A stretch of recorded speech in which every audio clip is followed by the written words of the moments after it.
Hi students, our topic is abiotic components. abiotic components क्या हैं यानी कि abiotic अज्जा क्या हैं।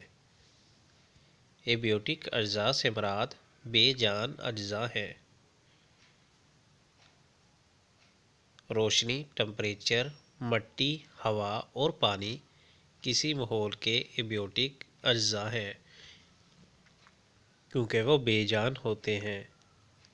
दिलचस्प हकीकत, कुछ जानवर जैसा कि केंचुए, दीमक और कॉकरोच सूरज की रोशनी से बचते हैं और अंधेरी जगहों में रहते हैं। सबसे पहला कंपोनेंट आता है रोशनी।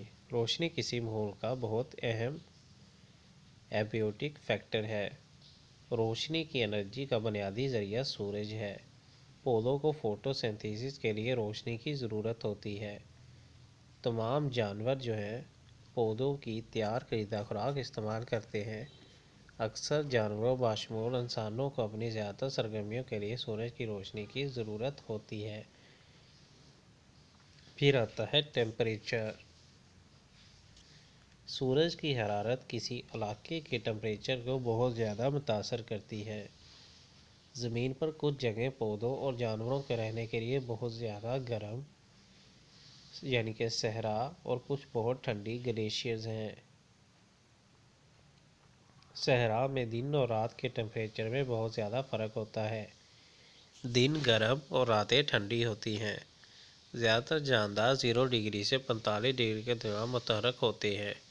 टेम्परेचर पौधों और जानवरों की सरगर्मियों को मुतासर करता है। ऊँट जो है सहरा का जहाज़ कहलाता है और बुलंद टेम्परेचर बर्दाश्त कर सकता है। नेक्स्ट हमारे पास आता है एयर यानी कि हवा।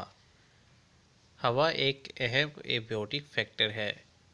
हवा बहुत सी गैसों का मजमूआ है।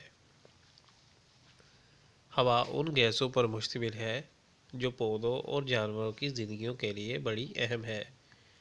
जानवर और पौधे हवा की ऑक्सीजन में सांस लेते हैं। रेस्पिरेशन ज़िंदगी के लिए एक लाजमी अमल है। पौधों को ऑक्सीजन के अलावा खुराक बनाने के लिए कार्बन डाइऑक्साइड की भी ज़रूरत होती है। मट्टी मट्टी पौधों की बढ़ोतरी के लिए बहुत ज़रूरी है। ये माहौल का एक अहम फैक्टर है। मट्टी के बगैर अक्सर पौधे ज़िंदा नहीं रह सकते। पौधे मिट्टी से पानी और ज़रूरी नमकियात हासिल करते हैं।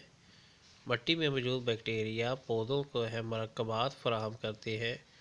इंसान फसलों को मिट्टी के ज़रिए ही खादें फराहम करते हैं। पानी पानी ज़िंदगी के लिए ज़रूरी है।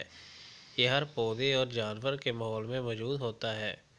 पूरे साल में होने वाली बारिश की मकदार किसी मकाम पर पानी की दस्तयाब मकदार का तयन करती है। ज़्यादा बारिशों के बायस मरतूब घने जंगलात में पौधों और जानवरों की बड़ी तादाद पाई जाती है। कम बारिशों के बायस सहराओं में चंद पौधे और जानवर ही पाए जाते हैं। कनूल और हाइड्रोला जैसे कई पौधे पानी में उगते हैं। क्या आप पानी में पाए जाने वाले चंद जानवरों के नाम बता सकते हैं? सहराई जानदारों ने अपने अजसा में पानी स्टोर करने के लिए कुछ नुमायाँ हिस्से पैदा कर लिए हैं। कैक्टस एक सहराई पौधा है। उसका गूदेदार जिस्म और कांटे इसे पानी स्टोर करने में मदद देते हैं। क्या आपने कभी सुना है कि ऊँट हफ्तों पानी पिए बगैर ज़िंदा रह सकता है?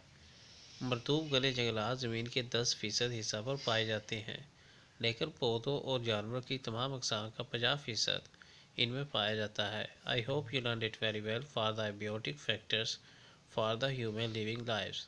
So gonna see you in the next video. Until then, goodbye for now.